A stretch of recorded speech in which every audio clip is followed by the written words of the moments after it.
하겠습니다. 오늘 말씀은 마태복음 1장 18절에서 25절의 말씀입니다. 길지 않은 말씀이니까 다 같이 함께 읽도록 하겠습니다.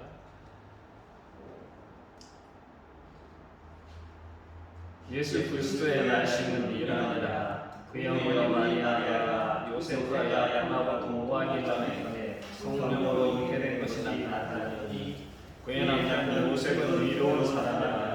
그를 드러내지 아니하고 가만히 혼자 되었대요. 이 일을 생각할 때에 주의 사자가 헌공하여 이르되 바리새자 눈치가 내 안에 마리아의 교류를 좋아하지 말라. 그에게 잉태된 자는 성령으로 된 것이라. 아들을 낳으니 이름을 예수라. 이는 그가 자기 백성을 그들의 죄에서 구원할 자이시니라 하니라.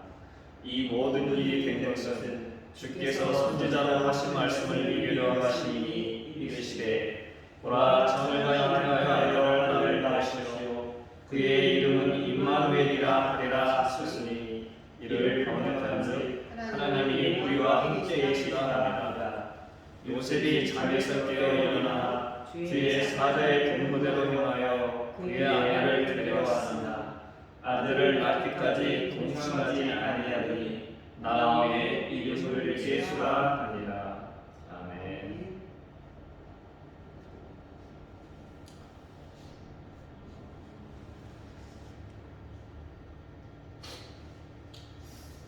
영화를 보면 마지막 엔딩 장면에 자막이 쭉 올라가죠. 자막에 그 영화에 출연했던 배우들의 이름이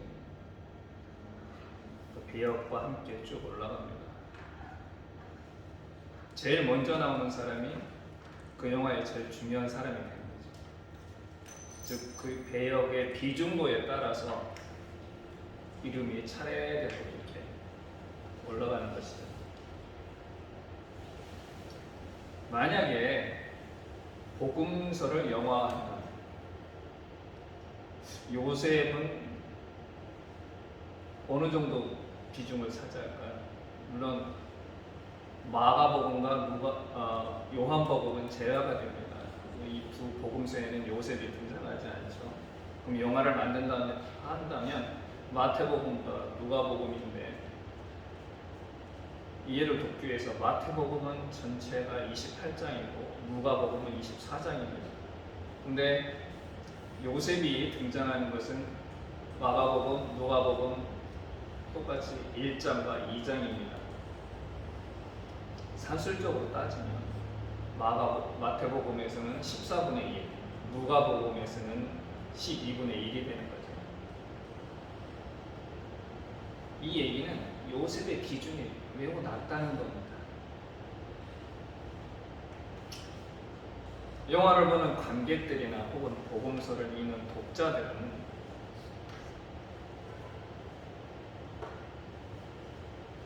시간이 흐를수록 그들의 기억 속에서 요셉이란 존재가 사라질 거예요. 이 정도로 하찮은 요셉이지만 제 생각에는 요셉은 예수께서 이 땅에 오실 수 있도록 하는데 가장 큰 공로자라고 생각합니다. 우리는 예수께서 인간이었음을 잊는 경우가 있어요. 예수께서 행하신 많은 기적들, 물고기 2마리와 떡 5개로 5,000명을 먹였다든가, 눈먼 자를 눈뜨게 한다든가, 죽은 나사로를 살린 것과 같은 이러한 기적들 때문에 예수의 신성이 많이 부각이 되죠. 물론 기적은 중요합니다. 기적이라고 하는 것은 예수께서 임마누엘, 즉 우리와 함께 하시는 하나님이여 메시아이심을 나타내는 표징입니다. 그러나 이렇듯 예수의 신성이 부각되다 보니까 예수께서 우리와 같은 피와 살을 가지고 십자가의 고통을 두려워했던 인간이셨음을 간과하는 경우가 많습니다. 그래서 예수께서 이 땅에 진짜로 인간으로 오신 게 아니라 인간의 모습을 하고 오셨을 뿐이고 십자가의 죽음도 다 거짓말이다라고 주장하는 가연설과 같은 가연설을 주장하는 이단이 등장하기도 하는 부작용을 낳기도 했습니다. 하지만 단언컨대 예수께서는 우리와 같은 피와 살을 가진 인간으로 이 땅에 오셨습니다. 하지만 그 과정이 순탄치는 않았습니다. 오늘 본문 말씀에 보면 18절에 이런 표현이 있죠. 제가 마리아가 요셉과 약혼을 했는데 동거하기 전에 성령으로 잉태된 것이 나타났더니 이렇게 표현을 했어요.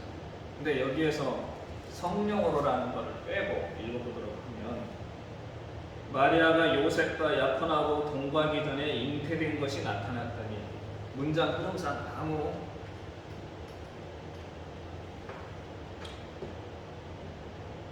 그러니까 무리가 없습니다. 아주 자연스럽게 읽혀지죠. 이 성령으로라는 말은 결국 부사구의 역할을 한 건데 만약에 이 표현대로 한다면 마리아는 뭐를 하게 되는 거죠? 가늠한 여인입니다. 유대 율법상 가늠한 여인은 어떻게 되는 겁니까? 신명기 22장에 의하면 가늠한 여인은 돌에 맞아 죽습니다.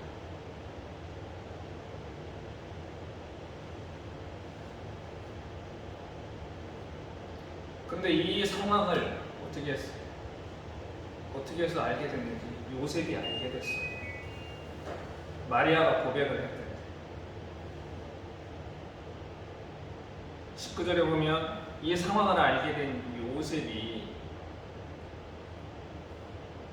이 드러내지 않고 관계를 끊고자 합니다. 가만히 끊고자 해요. 근데 그 앞에 뭐라고 붙였냐면은 요셉을 의로운 사람이라고 얘기합니다.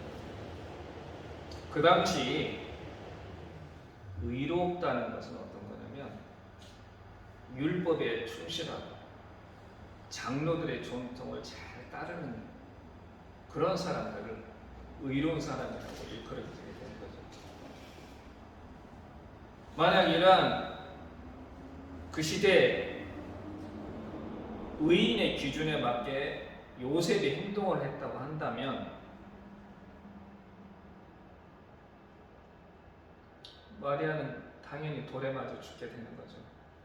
근데 여기서 말하는 의로움이 이러한 그 당시에 의의 기준하고는 달랐던 것 같습니다. 제 생각에는 마태복음 22장에서 예수께서 말씀하신 것처럼 율법과 선지자의 강령, 즉 성서에서 말하고자 하는 핵심은 하나님과 이웃을 사랑하신 것이다 라고 하는 율법을 문자적으로 보는 게 아니라 그 의미적으로 해석해서 나타내는 의, 바로 그런 의로움이었다고 저는 생각을 합니다. 마태복음 기자도 아마 그런 의도로 썼을 거라고 저는 생각을 합니다. 그래서 마지막 절까지 읽어보면 요셉이 마리아를 자기 집으로 데려옵니다. 데려올 수밖에 없겠죠. 그러나 이러한 요셉의 결정은 두 가지 결과를 낳았습니다. 하나는 한 여인의 생명을 건졌어요. 기원전 1세기, 기원 전후 1세기 당시 유대 여성의 결혼 적령기는 13세에서 18세였습니다. 우리로 따지면, 요즘으로 따지면 중고등학생 정도 나이가 되는 거죠. 거기에 비추어서 마리아 나이를 생각해 보면 마리아는 10대 소녀였어요.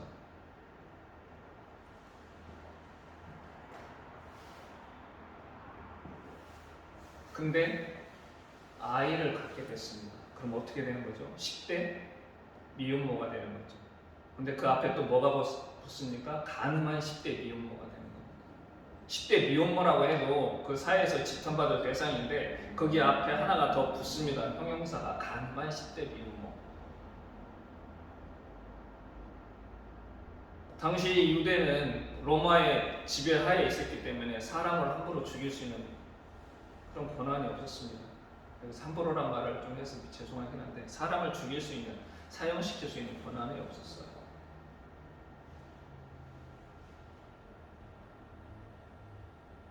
그러면 어떻게 하겠나요? 죽이지는 못하더라도 그 마을에서 쫓겨났겠죠. 마리아가 뿐만 아니라 유대 공동체에서 추방당했을 겁니다. 유대인들이 사는 지역 어느 곳에 가든지 마리아는 그들 유대 사회에 받아들이지 못하는 존재가 되는 겁니다. 이게 뭘 의미하느냐? 당시에는 여자들이 남자의 경제력에 의존해서 살았습니다.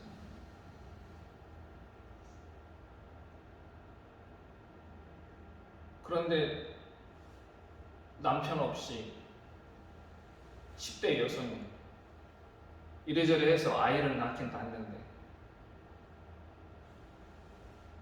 어떻게 생활을 꾸려나가겠습니까? 추방은 결국엔 죽음이나 마찬가지예요.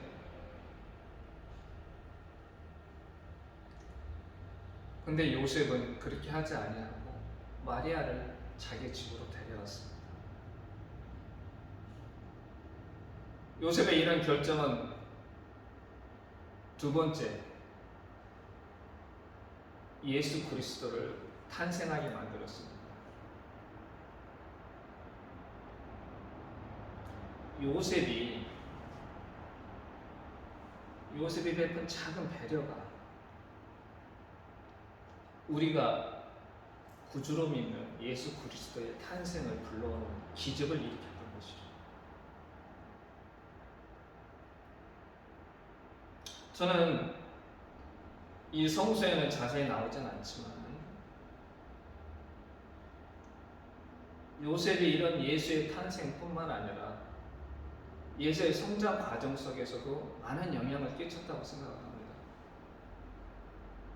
예수께서 성장하신 나사렛이라고 하는 곳은 굉장히 낙후된 지역이었습니다. 구약에서도 한 번도 등장하지 않은 그런 지역.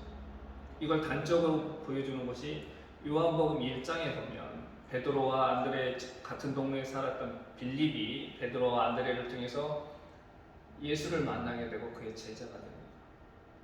근데 이 빌립이 자기 친구 나다나엘에게 전도를 합니다. 우리가 모세나 선지자들로부터 익히 배웠던 그 메시아를 만난다. 그게 누구냐? 요셉의 아들 나사렛 예수라고 이렇게 표현을 하죠. 소개를 합니다. 이 얘기를 들은 나다나엘이 뭐라고 반응을 하냐면, 야, 나사렛에서 뭔 선한 것이 나냐. 이 말은, 야, 나사렛과 같은 곳에서 어떻게 메시아가 나겠냐. 어떻게 그런 인물이 나오겠냐. 무시하는 소리죠. 그런 정도로 나사렛이라고 하는 것이 우리 표현대로 하자면 오지였습니다. 오지.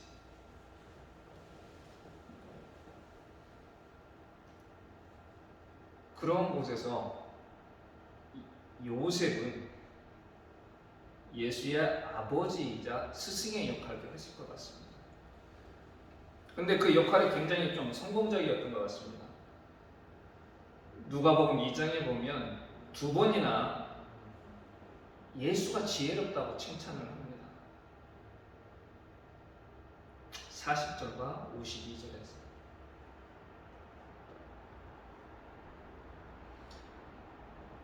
저는 예수께서 당시 유대의 랍비들과 다른 시각으로 성서를 바라보고 해석하면서 하나님을 바로 알게 되고 율법의 의미를 깨달았던 것은 바로 이런 요셉의 영향력이 아니었을까 이렇게 추정을 해봅니다. 이런 모든 것들이 요셉이 배려에 의해서 일어난 이런 기적과 같은 결과입니다. 그러면 배려란 과연 무엇일까? 각자 나름대로의 어떤 정의를 내리겠지만 저는 역지사지, 즉 상대방의 입장에서 생각하는 것이라고 저는 생각을 합니다. 예를 들면 엘리베이터를 제가 먼저 탔는데 뒤에서 뛰어오는 사람을 보고 잠시 내가 비록 급하고 빨리 엘리베이터 타고 올라가야 되거나 혹은 내려가야 될지라도 잠시 멈춰서 그 사람을 기다리거나 혹은 지하철 아니면 시내 버스에서 몸이 불편하신 분들, 나이가 많이 드신 분들한테 자리를 양보하는 이런 개인적인 요구가 있습니다. 공공 건물 같은 곳에 혹은 일반 건물에 휠체어가 갈 수 있도록 통로를 만들어 준다거나 앰뷸런스 같은 긴급 후송 차량을 위해서 잠시 옆으로 비껴서서 길을 양보해 주는 이런 것들이 저는 배려라고 역지사지에 의한 배려라고 생각을 합니다. 근데 이런 배려를 실천하기가 참 어렵죠. 왜 그렇습니까? 자신의 경험이나 생각을 절대화해가지고 판단과 결정의 기준으로 삼기 때문에 그렇습니다. 그러다 보니까 타인이 다른 사람이 보이지도 않고 다른 사람들의 말도 들리지가 않는 겁니다. 우리 옛말에 개구리가 올챙이적 시절 모른다라고 하는 말이 있습니다. 얼핏 들으면 이것은 어른을 비판하는 소리같이 들리지만 제 생각은 양쪽 다 문제가 있습니다. 개구리는 올챙이를, 올챙이는 개구리를 이해를 못하는 거죠. 자신의 경험과 생각에만 집중하기 때문에 충돌이 일어나는 겁니다. 사회적으로도 세대 간에, 남녀 간에, 인종 간에, 종교 간에 이런 충돌이 늘상 발생을 합니다. 자신들의 판단과 기준이 절대적으로 옳다고 생각하기 때문에 배려란 공동체를 움직이는 윤활유와 같다고 생각을 합니다. 이 윤활유가 제대로 기능하지 않으면 자동차가 엔진 윤활유가 제대로 기능하지 않으면 고장나는 것처럼 배려가 제대로 기능하지 않으면 우리가 사는 공동체는 사막과 같이 변할 것입니다.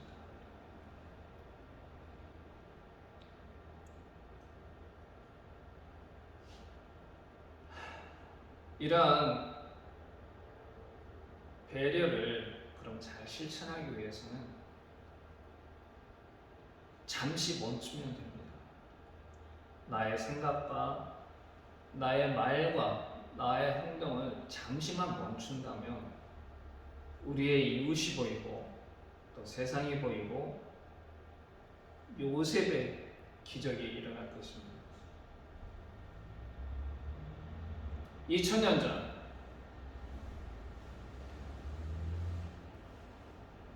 요셉이라고 하는 이름 없는 천부가 작은 배려를 통해서 기적을 일으켰던 것처럼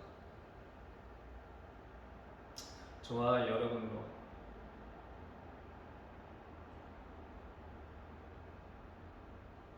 그러한 배려의 주인공, 배려를 통해 기적을 일으키는